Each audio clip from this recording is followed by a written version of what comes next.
Calil falou aí sobre a CPI das bets, né? Durante a semana tivemos depoimentos importantes da Virgínia Fonseca, influenciadora, a maior do Brasil, né? Mais de 53 milhões de seguidores.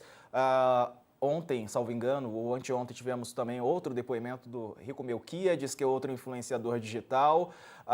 São influenciadores agora depondo como testemunhas para falar sobre propagandas, né? Eles fazem publicidade para as bets. Para a Virgínia havia e ainda há a suspeita de que ela recebia parte dos valores a cada vez que as pessoas perdiam dinheiro para as bets, ela recebia um percentual. Era chamado de algo como cachê da desgraça, né? Alguma coisa nesse sentido assim, porque as pessoas perdiam para ela ganhar. Ela negou isso, mas ela disse que ganhava a partir do aumento do lucro. E é claro que o lucro das bets se dá a partir da perda do dinheiro de quem aposta, né, Andresa?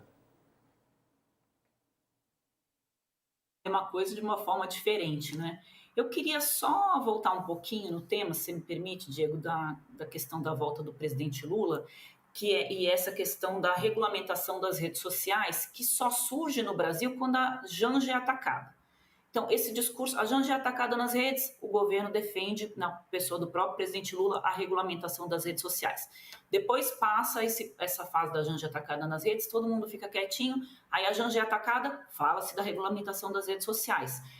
O governo deveria levar mais a sério esse tema, né? Tem muita gente que está tendo a sua vida prejudicada por conta da questão das redes sociais. Não é só a Janja que é atacada, você tem as crianças aí, tudo isso que a gente está vendo, né, do uso das crianças pelas redes sociais e quanto isso, né, tem prejudicado a formação das crianças, dos adolescentes, e tem vários outros fatores ali, a utilização das redes sociais, né, pelos políticos para poder influenciar, né, o eleitor. A gente está vendo acontecer em Portugal, saiu uma pesquisa agora que a extrema-direita está usando as redes sociais também para poder, exatamente o que aconteceu no Brasil, para poder criar ali factoides, né, parecer que eles têm ali um alto índice de reverberação naquilo que eles falam, que não é verdade. Então, esses pontos aí, principalmente envolvendo, né, crianças e adolescentes e a questão eleitoral no Brasil, a gente não vê o governo tratar. O governo só se incomoda quando a Janja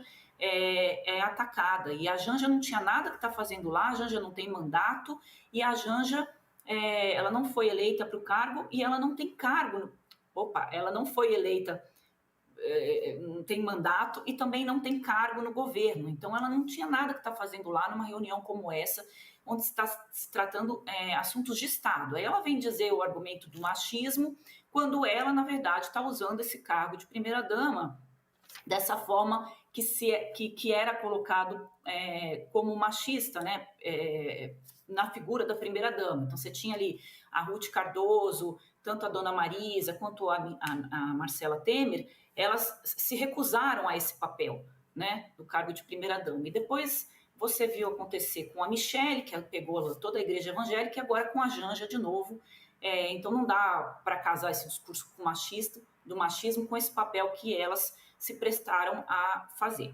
Então, com relação a isso, eu acho que é um ponto que eu queria colocar. Com relação à CPI das bets, essa CPI estava ali morta praticamente, ninguém estava prestando muita atenção nela, e de repente, com a chegada da Virgínia, explodiu em audiência na TV Senado. Então é claro que os senadores que já estavam caminhando para encerrar essa CPI, que essa CPI não deu em nada até agora vão se aproveitar um pouquinho para ganhar uma famazinha ali na CPI.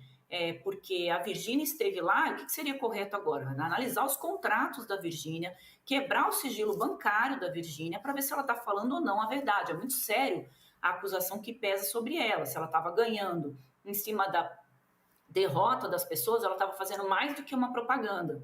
Então, a gente que entrevistou aqui, né, no UOL essa semana, ou a semana passada, já não me lembro mais, Diego, a Soraya, que é a relatora da CPI, e ela disse que não tinha tido tempo ainda de analisar, essa semana, né? Não tinha tido tempo de analisar ainda os documentos relativos à Virgínia, e que a própria comissão estava se recusando a votar outros documentos de quebra de sigilo relativos à Virgínia.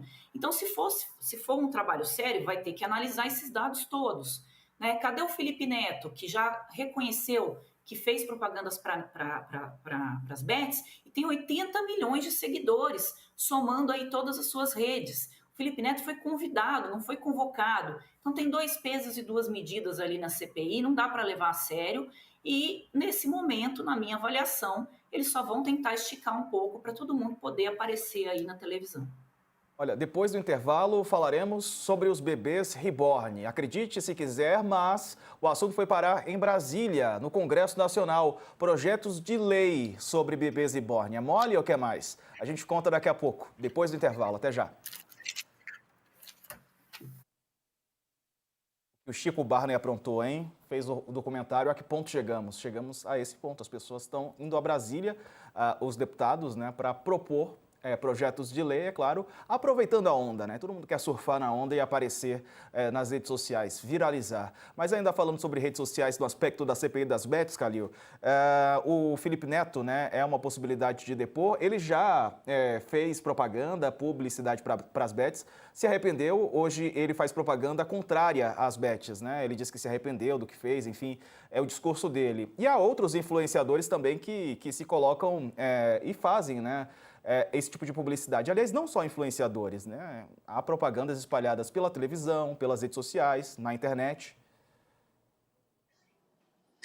Eu acho que vale a gente lembrar o seguinte, é que digamos, a liberação, né, desses, do que a gente está chamando de bets, né, dos jogos de apostas online, né, seja eles do futebol, seja eles do que a gente chama de cassino, né, do cassino digital, passou no governo Temer. E o que aconteceu? Ele passou sem nenhuma regra, né, foi aprovado e a gente não teve uma regulamentação específica para um tema tão relevante. Quando é que esse tema ele apareceu e começou a ganhar destaque? Em dois momentos. Teve um relacionado às questões de futebol, né, de fraude, ou seja, que jogadores de futebol estariam, enfim, apostando, né, e enfim, incentivando familiares, etc., o que não pode, né, a apostar, dizer, então eu vou levar um cartão vermelho, e aí força um cartão vermelho, e aí depois tem gente que ganha financeiramente com isso. Então tinha essa questão do futebol, que inclusive já deu, né, investigações, etc., e a outra, mais recentemente, é quando a gente teve uma nota técnica, né, um estudo do Banco Central falando que, não vou lembrar o número exatamente, mas que a gente teria tido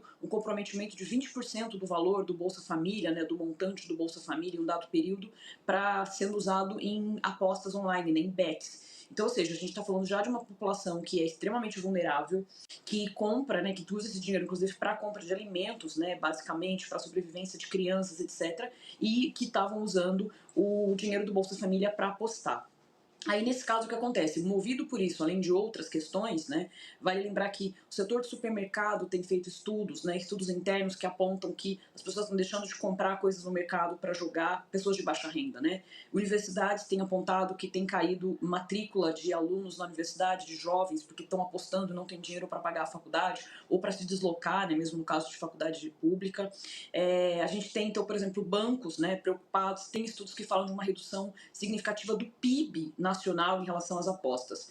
Então, enfim, esse é um problema muito sério e eu acho que o que está acontecendo na CPI é que a Virgínia falou algo da CPI que ela, digamos, Valeu. do ponto de vista legal, ela não está errada. Oi? Rapidinho, só porque a gente está voltando para a TV. Tá me ouvindo? Sim.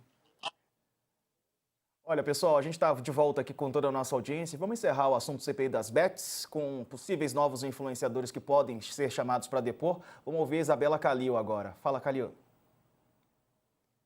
Desculpa, esqueci que a gente estava no intervalo e que tinha que voltar. Mas, basicamente, enfim, acho que tem essa importância do caso da CPI das bets, porque ela não diz respeito só a uma coisa individual. Então a pessoa joga, é problema dela. Diz respeito ao país. A gente está falando de uma redução significativa do PIB, que afeta todo mundo, afeta a economia de todas as pessoas, né? Empresas, setor financeiro, etc. E a Virgínia disse uma coisa na CPI que ela, do ponto de vista legal, ela está, enfim, utilizando uma brecha que a gente tem de fato, que ela diz basicamente o seguinte, para resumir: se as bets são tão ruins, por que não se proíbe? Então, ou seja, o que ela está fazendo ali é dizer uma coisa que moralmente ela, enfim, é condenável, que é: eu não tenho responsabilidade pelo que eu faço porque eu não fiz nada ilegal no primeiro momento.